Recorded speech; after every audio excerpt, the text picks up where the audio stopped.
వెంకటేశాయ. కలియుగ ప్రత్యక్ష దైవమైన శ్రీ శ్రీనివాస పరబ్రహ్మ యొక్క దివ్యానుగ్రహ విశేషం చేత తిరుమల తిరుపతి దేవస్థానం వారు అనేక ధార్మిక కార్యక్రమాలు నిర్వహిస్తున్నారు. అందులో భాగంగా ప్రతిరోజు మనం శ్రీమన్ మహాభారతాంతర్గత అరణ్య పర్వంలోని విశేషాలను యథాశక్తి తెలుసుకునే ప్రయత్నం చేస్తూ ఉన్నాం. ఈనాటి ప్రవచన కార్యక్రమాన్ని మంగళ పద్యాన్ని పఠిస్తూ ప్రారంభించుకుందాం. నారాయణం నమస్కృత్య నరం చైవ నరోత్తమం దేవీం సరస్వతీం వ్యాసం తతో జయముదీరయేత్. మహత్వాత్ భారవత్వాచ్చ మహాభారతముచ్యతే. నిరుక్తమస్య యో వేద సర్వపాపైః ప్రముచ్యతే. శ్రీ గురుభ్యో నమః. హరి ఓం.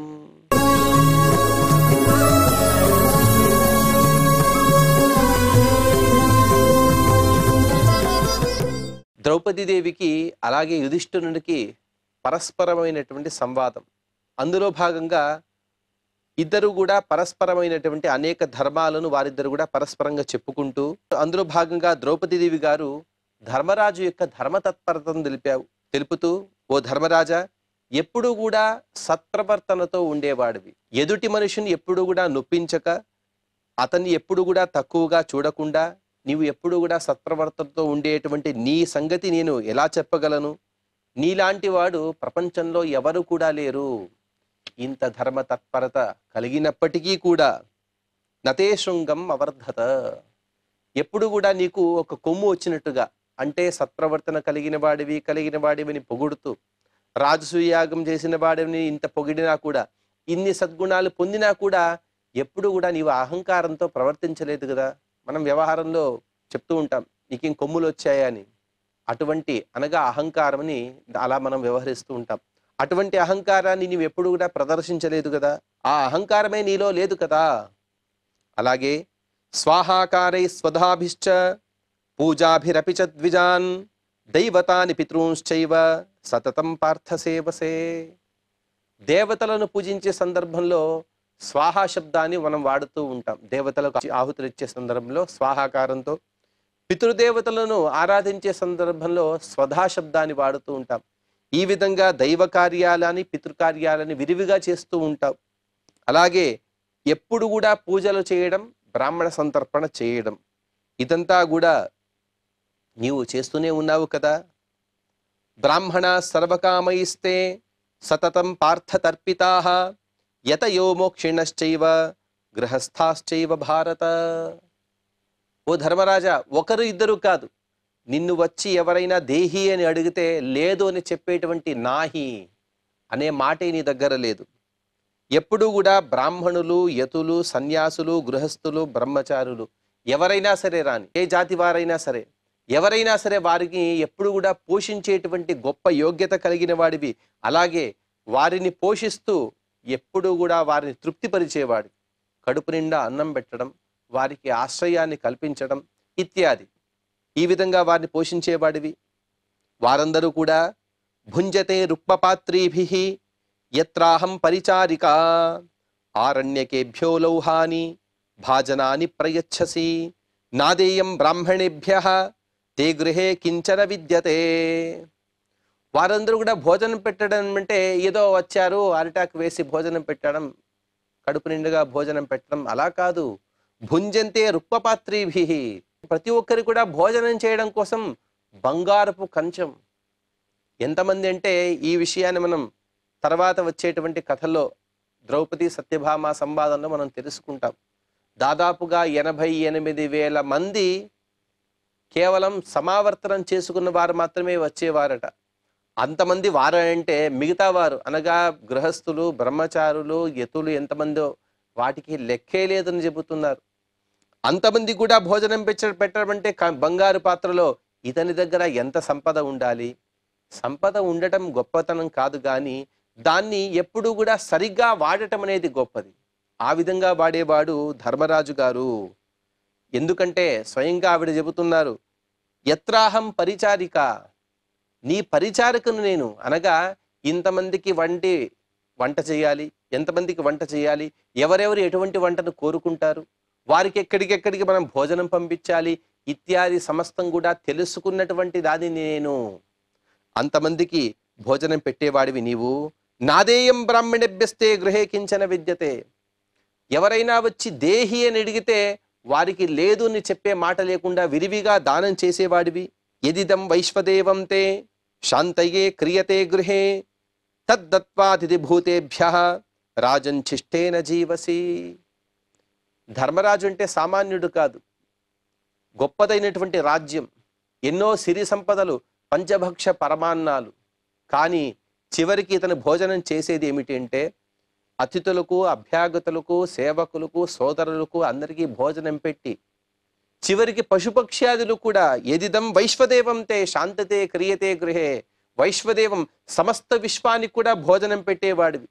సమస్త విశ్వానికి భోజనం పెట్టి వారందరూ కూడా తిని మిగిలినది ఏదైతే పాత్రలో ఉంటుందో, అంటే వారి ఎంగిలి కాదు, వారందరూ కూడా తినగా పాత్రలో వడ్డించకుండా ఉండేటువంటి పదార్థాన్ని అటువంటి శిష్టంతో నీవు భోంచేస్తూ నీ జీవితాన్ని కొనసాగించేవాడివి. అలాగే నీ ఇంట్లో ఇష్టయ పశుబంధాశ్చ కామ్య నైమిత్తికాశ్చయే వర్తంతే పాకయజ్ఞాశ్చ యజ్ఞకర్మచ నిత్యదా.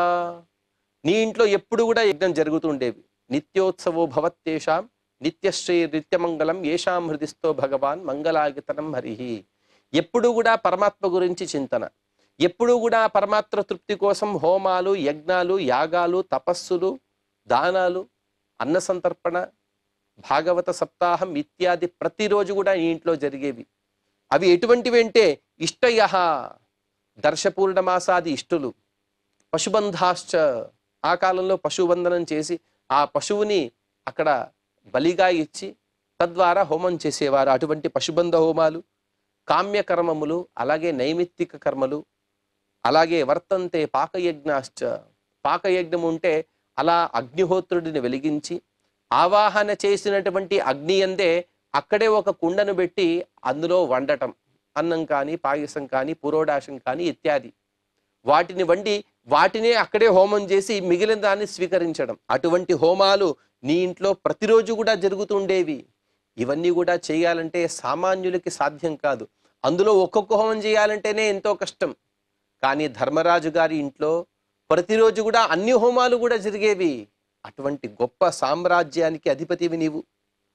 అస్మిన్నపి మహారణ్యే విజనే దస్యుసేవితే రాష్ట్రాదపేత్యవసతః ధర్మస్తే నా విసీదతి.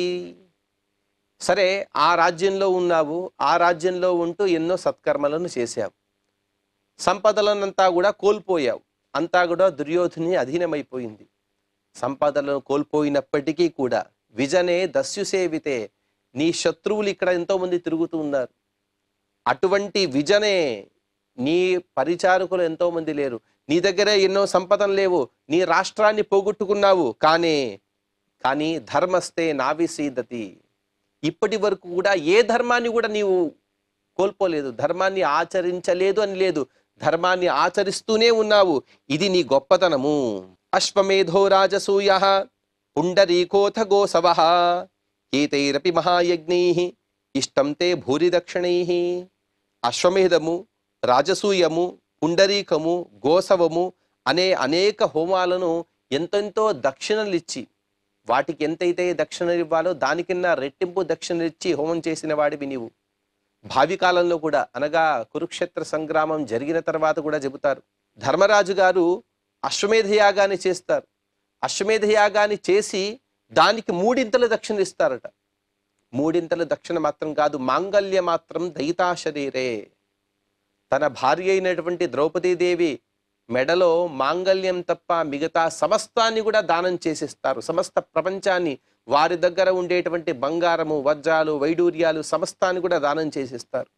ఈ విధంగా దానంలో ఆరితేరిన వాడివి నీవు. రాజన్ పరీతయా బుద్ధ్యా విషమేక్ష పరాజయే రాజ్యం వసూన్యాయుధాని భ్రాతృడాం చాస్మి నిర్జితః. ఇంతా కూడా స్తోత్రం చేసేటువంటి ద్రౌపదీదేవి గారు మాటలు కాస్త అటువైపు తిరుగుతూ ఉన్నాయి. అవన్నీ కూడా ఎటువైపు తిరుగుతున్నాయి మనం తర్వాత చూడబోతున్నాం.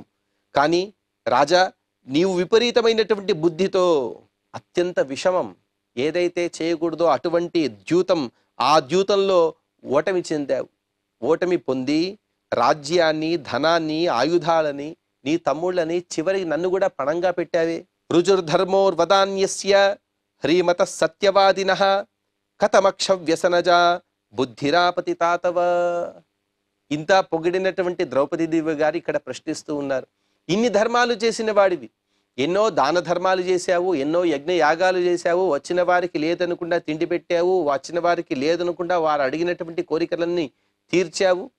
కానీ కల్లాకపటం లేని వాడివి, చాలా మెత్తగా ఉండేవి వాడివి, సౌమ్య స్వభావి, మహాదాత, ఎప్పుడు కూడా చెడు పనులు చేయడానికి సిగ్గుపడేవాడివి, సత్యాన్ని ఎప్పుడు కూడా పలికేటువంటి నీవు ఈ ద్యూతం అనే వ్యసనాన్ని ఎలాగయ్యా పొందావు? ఆ ద్యూతం అనే వ్యసనం నిన్ను ఎలాగయ్యా తగులుకున్నది? ఇది చాలా ఆశ్చర్యంగా ఉంది కదా. అతీవ మోహమాయాతి మనశ్చ పరిభూయతే నిశామ్యతే దుఃఖమిదం ఇమాం చాపత మీదృశం. అలాగే నీకు వచ్చినటువంటి దుఃఖం, నీవు కూడా అడవి పాలైపోయావు, నారబట్టలు కట్టుకున్నావు, ఎంతో సంపదను పొందిన వాడివి, చాలా తక్కువ పరివారంతో అలా బయలుదేరావు, అటువంటి దుఃఖాన్ని పొందావు. అలాగే నీకెన్నో ఆపదలు వచ్చాయి, ఇటువంటి ఆపదలన్నీ కూడా తలుచుకుంటూ ఉంటే నాకెంతో దుఃఖం కలుగుతూ ఉన్నది. ఎందుకుంటే అత్రాప్యుదాహరంతీమం ఇతిహాసం పురాతనం ఈశ్వరస్య వశే లోకాః తిష్టంతి నాత్మనో యథా. ఈ విషయాన్ని తర్వాత కూడా ద్రౌపదీదేవి గారు నిరూపిస్తారు. అంటే ఇన్ని దాన ధర్మాలు చేసినటువంటి నీకు ఇన్ని కష్టాలు ఎందుకు వచ్చాయి అనే విషయాన్ని తర్వాత కూడా చెబుతారు. ఇప్పుడు మరొక విషయాన్ని చెబుతూ, పాతకాలంలో ఒక ఇతిహాసం చెప్పేవారు, అనగా ఒక మాటలు చెప్పేవారు. అదేమిటంటే సమస్త లోకాలు కూడా ఈశ్వరుని యొక్క వశము. ఆ ఈశ్వరుడు అంటే పరమాత్మ, ఆ పరమాత్మ యొక్క వశంలో ఉంటాయి, ఆ పరమాత్మ వశంలోని ఇవి ప్రకాశిస్తూ ఉంటాయి. ఇదేది కూడా మన వశం కాదు. అంటే ఇన్ని దాన ధర్మాలు చేసావు కదా, ఇన్ని యజ్ఞయాగాలు చేసావు కదా, వాటిలో సమర్పించినటువంటి పదార్థం ఏది కూడా నీది కాదు అని ద్రౌపదీదేవి గారు స్పష్టంగా చెబుతున్నారు. దానం ఇచ్చే సందర్భంలో, అలాగే హోమం చేసే సందర్భంలో కూడా ఒక మాటను చెప్పుకుంటూ ఉంటాం, దత్తం నమమ హుతం నమమ. ఏదైతే ఇచ్చానో అది నాది కాదు. అంటే ఈ పదార్థాన్ని నేను సృష్టించలేదు, ఏదో చేయించాను. ముడిగా ఉండేటువంటి బంగారంతో ఏదో పాత్రను చేయించి దానం ఇస్తున్నాను, కానీ బంగారాన్ని నేను సృష్టించలేదు కదా. బంగారాన్ని నేను కొనుక్కున్నాను, కానీ బంగారాన్ని నేను సృష్టించలేదు, సృష్టించలేను కూడా. అందుకోసమే సమస్తము కూడా పరమాత్మ యొక్క వశమే. అదే విధి, అదే విధాత, అతనే ఈశ్వరుడు. ధాతైవ ఖలు భూతానాం సుఖ దుఃఖే ప్రియాప్రియే దధాతి సర్వమీశానః పురస్తాత్ శుక్రముచ్చరన్. సమస్తలకు అన్నిటినీ కూడా సృష్టించేవాడు ధాత, అతనే ఈశానుడు, అతనే సర్వభూతాలకు కూడా అధిపతి. అతను వెనకటువంటి ఆయా జీవుల యొక్క వారి కర్మ బీజమునగా కారణం. ఆయా కర్మలకు కారణమైనటువంటి ఏవైతే పుణ్యపాపాలు ఉంటాయో వాటి అనుసారంగానే పరమాత్మ సుఖ దుఃఖాలను ప్రియాప్రియాలను ఏర్పరుస్తూ ఉంటాడు. యథా దారుమయే యోషా నరవీర సమాహిత ఈరయత్యంగమంగాని తథా రాజన్యమః ప్రజాః. అందుకు చక్కటి ఉదాహరణ కూడా ఇస్తున్నారు ద్రౌపదీదేవి గారు. ఏ విధంగా అయితే ఒక తోలు బొమ్మలాట జరుగుతూ ఉంటుంది, కొయ్యలతో చేయబడినటువంటి కొన్ని వస్తువులు, కాళ్ళు చేతులు ఇత్యాది ఒక శరీరం యొక్క బొమ్మలు, ఆ బొమ్మలను కదిలించడానికి ఏ విధంగా అయితే సూత్రధారి వెనక ఉంటాడో, అతను ఆ సూత్రాన్ని పట్టి వాటి యొక్క కాళ్ళు చేతుల కదలిక ద్వారా అక్కడ ఒక గొప్ప నాటకాన్ని మనకందరు కూడా ప్రదర్శింపజేస్తాడో, అలాగే తన అధీనంలో ఉండేటువంటి కర్మలు సుఖ దుఃఖాలను ఇస్తూ ఉంటాయి. వాటి ద్వారా ఈ లోకంలో వచ్చేటువంటి ప్రతి ఒక్క పురుషుడు స్త్రీ, ప్రతి ఒక్క జీవకోటి, వారి ద్వారా అనేక కర్మలను పరమాత్మ చేయిస్తూ వారికి సుఖ దుఃఖాలు ఇస్తూ ఉంటాడు. ఇదంతా కూడా పరమాత్మ యొక్క వశమే. అంటే ఇక్కడ ఇంకొక అర్థాన్ని కూడా చెబుతారు. కర్మ అనేది ఏ విధంగా అయితే కర్మకు వశుడై జీవుడు తను శుభాశుభ కర్మలను చేస్తాడో అటువంటి కర్మవశత్వం పరమాత్మకు మాత్రం లేదని చెబుతూ ఉన్నారు. కర్మవశత్వం, కర్మబద్ధత్వం అనేది జీవునికి మాత్రమే అది ఉంటుంది, కానీ కర్మకు బద్ధుడే పరమాత్మ ఎప్పుడు కూడా ఏ పనిని చేయదు. కర్మబద్ధత అనేది పరమాత్మకు లేదు. ఆకాశ ఇవ భూతాని వ్యాప్య సర్వాణి భారత ఈశ్వరో విదధాతిహ కళ్యాణం యచ్చ పాపకం. ఓ భారత, ఓ యుధిష్ఠిర, సర్వములైనటువంటి భూతములు అలాగే ఆకాశం ఈ విధంగా వ్యాపించి పరమాత్మయే శుభాశుభ కర్మలను చేస్తూ ఉంటాడు.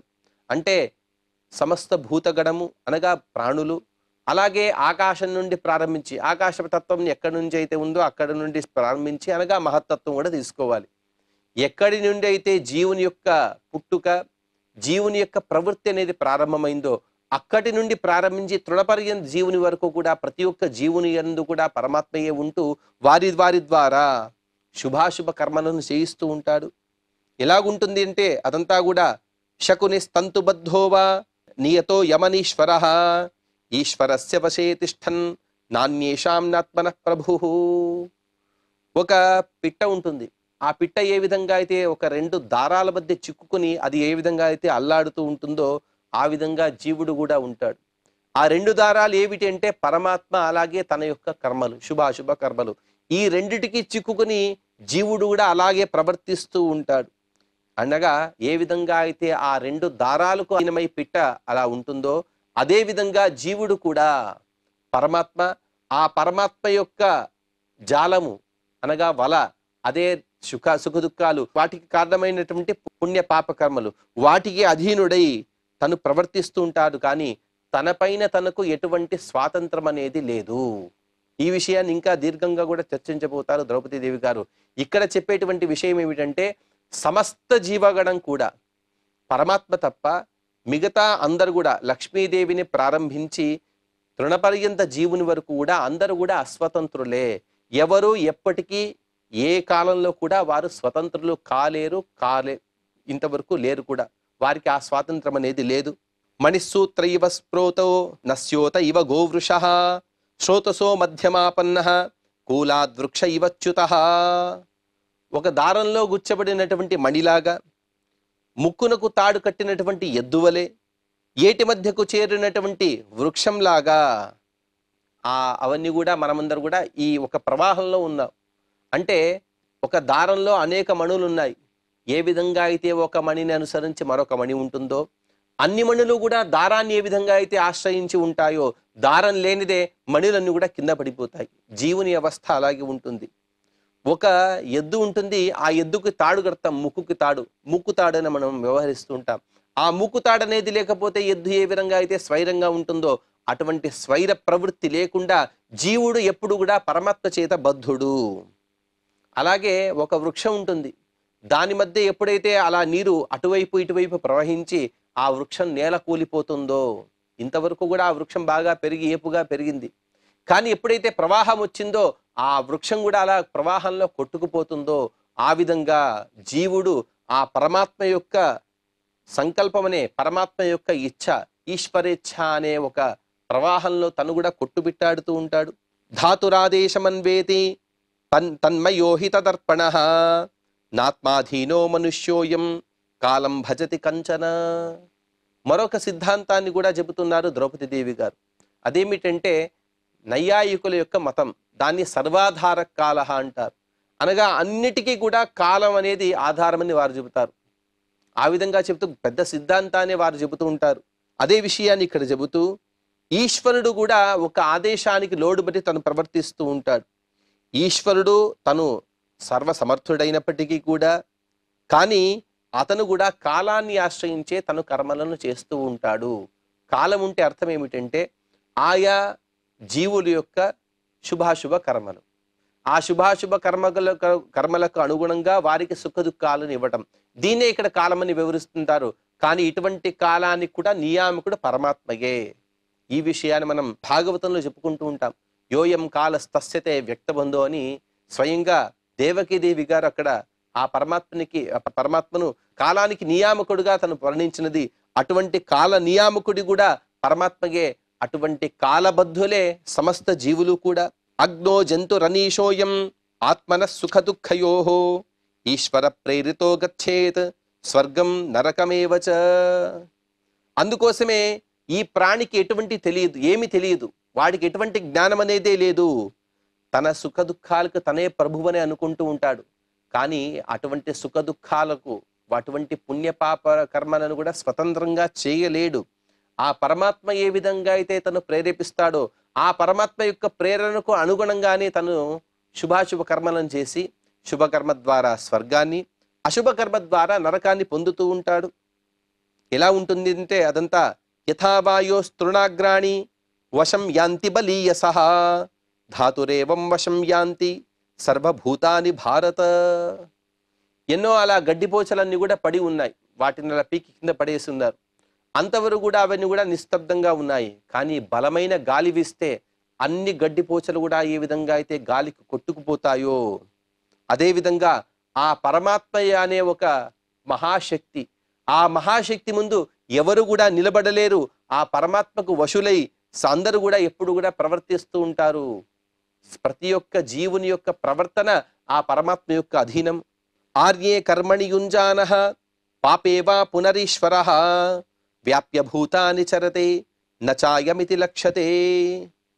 ఈశ్వరుడు పుణ్యకర్మనందు గాని పాపకర్మనందు గాని కట్టుబడి సమస్త సర్వభూతలకు వ్యాపించి వాటిని తినేస్తూ ఉంటాడు. ఇది ఇటువంటిది అనేది తెలిసి రాదు. అంటే ఒక్కొక్కసారి మనం చాలా ఆశ్చర్యంగా చూస్తూ ఉంటాం. మనం ఒక ప్రదేశానికి వెళ్ళి ఉంటాము, ఆ ప్రదేశానికి కొన్ని సంవత్సరాల తర్వాత వెళ్ళి చూస్తే అదెంతో తేడాగా కనబడుతుంటుంది. ఎంతో అభివృద్ధి చెంది ఉండొచ్చు, లేకపోతే పాడుపడిపోయి ఉండవచ్చు. అదంతా కూడా కారణం ఏమిటంటే కాలం అనేది కారణం. కాల నియామకుడైనటువంటి పరమాత్మయే కారణం. ఒక వస్తువు ఒక రకంగా ఉండకుండా దాన్ని విపరీతంగా మార్చేసేటువంటి గొప్ప శక్తి కలిగిన వాడు ఆ పరమాత్మ. హేతుమాత్రమిదం ధాతు శరీరం క్షేత్ర సంగీతం ఏన కారయతే కర్మ శుభాశుభ ఫలం విభు. ధాత అనగా పరమాత్మ, సమస్తాన్ని కూడా సృష్టించేవాడు ఆ పరమాత్మ. అటువంటి పరమాత్మకు శరీరము అలాగే క్షేత్రము అయినటువంటి అవన్నీ కూడా ఈ ప్రపంచమే. అనగా పరమాత్మకే ఈ ప్రపంచంలోనూ ఉన్నాడు, ఈ ప్రపంచానికి కారణమైనటువంటి ప్రకృతిలోనూ కూడా పరమాత్మే ఉన్నాడు. అటువంటి పరమాత్మయే సర్వత్ర వ్యాప్తుడై ఉన్నాడు. ఆ పరమాత్మని అందుకోసమే విభుహు అని ఆ పరమాత్మని వ్యవహరిస్తూ ఉంటారు. అలాగే ఈశ్వర అని కూడా వ్యవహరిస్తూ ఉంటారు. విభుహు అంటే వ్యాప్తుడు, అనగా అణోరణీయాన్ మహతో మహీయాన్ అని చెప్పిన విధంగా అణువులో అణురూపంతో మహత్తులో మహద్రూపంతో పరమాత్మ సర్వత్ర వ్యాప్తుడై ఉన్నాడు. కానీ అదే పరమాత్మ ఈశః, సమస్త ప్రపంచంలో కూడా సమస్త ప్రాణికోటిలో కూడా తను స్వతంత్రంగా సంచరించేటువంటి గొప్ప శక్తి కలిగిన వాడు. అటువంటి పరమాత్మ శుభమో అశుభమో అటువంటి కర్మలను జీవుల ద్వారా చేయిస్తూ ఉంటాడు. పశ్యమాయ ప్రభావోయం ఈశ్వరేణ యథా కృతః యో హంతి భూతైర్భూతాని మోహయిత్వాత్మమాయయా. కానీ ఆ పరమాత్మ యొక్క మాయ ఎంత ఆశ్చర్యంగా ఉందో చూడు ఓ యుధిష్ఠిరా. ఏమిటంటే ఆ పరమాత్మ తను తన మాయతో మాయ పెట్టి సమస్త భూతాలను కూడా ఒక భూతాన్ని మరొక భూతం ద్వారా వధింపజేస్తాడు.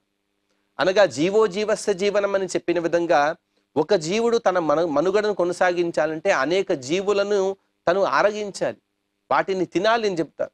అదేంటండి మేమంతా కూడా శాకాహారులం అంటే మనం అలా గాలిని పీల్చే సందర్భంలోనైనా ఇత్యాది అనేక సందర్భాల్లో ఎందరో జీవులను మనం అప్రయత్నంగానే ఆరగిస్తూ ఉంటాం. మన లాలాజలమైనా, మనం తినేటువంటి ఆహారంలోనైనా, మనం తాగేటువంటి నీటిలోనైనా, మనం పీల్చేటువంటి గాలిలోనైనా ఎన్నో ప్రాణికోటులు ఉంటాయి. వాటిని అలా స్వీకరిస్తాం. తద్వారా మాత్రమే వాటిని స్వీకరించడం వలనయే మన శరీరం అనేది పుష్టిని పొందుతుంది. అంటే మాంసాహారాన్ని ప్రోత్సహించడం కాదు, కానీ అప్రయత్నంగానే జీవుడు అనేక జీవులను తను స్వీకరిస్తాడనే విషయాన్ని ఇక్కడ చెబుతూ ఉన్నారు. అదంతా కూడా పరమాత్మ యొక్క మోహము. ఇదంతా కూడా అప్రయత్నంగా జరిగేటువంటి జీవవధ. ఇంకొందరు యోహంతి భూతైర్భూతాని మోహయిత్వాత్మమాయ. ఇంకొందరు ఏం చేస్తారంటే ప్రయత్నపూర్వకంగా పరులను వధిస్తూ ఉంటారు. అదంతా కూడా ఎంతో ఆశ్చర్యం కదా. ఒకే జీవుడు తన సదృశుడైనటువంటి మరొక జీవుడిని సంహరించడం అంటే ఇదంతా కూడా ఆశ్చర్యమే కదా. సామాన్యంగా అహింసా పరమో ధర్మ అని చెప్పేటువంటి మనమందరూ కూడా ఎన్నో హింసలను ప్రయత్నపూర్వకంగా చేస్తూ ఉంటాం. ఆ ప్రయత్నపూర్వకంగా చేసేటువంటి హింసలన్నీ కూడా నిషిద్ధాలే. అప్రయత్నంగా చేస్తున్నాం. ఉదాహరణకి గాలి పీలుస్తాం, తద్వారా ప్రాణులు చనిపోతాయంటే తద్వారా కూడా పాపం వస్తుంది. కానీ ఆ పాపాన్ని మనం పోగొట్టుకోవచ్చు. అదంతా కూడా పరమాత్మ స్మరణ ఇత్యాదుల వలన కలుగుతుంది. ఆ విధంగా పరమాత్మ ఒక భూతము చేత మరొక భూతాన్ని వధింపజేస్తాడు. ఇదంతా కూడా ఎంతో ఆశ్చర్యంగా కనబడుతుంది కదా ఓ యుధిష్ఠిరా అని ద్రౌపదీదేవి గారు చెబుతున్నారు. ఇంకా ద్రౌపదీదేవి గారి యొక్క మాటలను మనం తదుపరి ప్రవచనంలో ప్రస్తావన చేసుకుందాం. ఈనాటి ప్రవచనాన్ని శ్రీ వెంకటేశ్వర స్వామి వారి పాద పద్మములందు సమర్పణ చేస్తూ క్షమాప్రార్థన మరియు మంగళ పద్యాన్ని పలుకుదాం. యదక్షర పదభ్రష్టం మాత్రాహీనం చ యద్భవేత్ తత్సర్వం క్షమ్యతాం దేవ నారాయణ నమోస్తుతే. శ్రియః కాంతాయ కళ్యాణ నిధయే నిధయేర్థినాం శ్రీ వెంకట నివాసాయ శ్రీనివాసాయ మంగళం.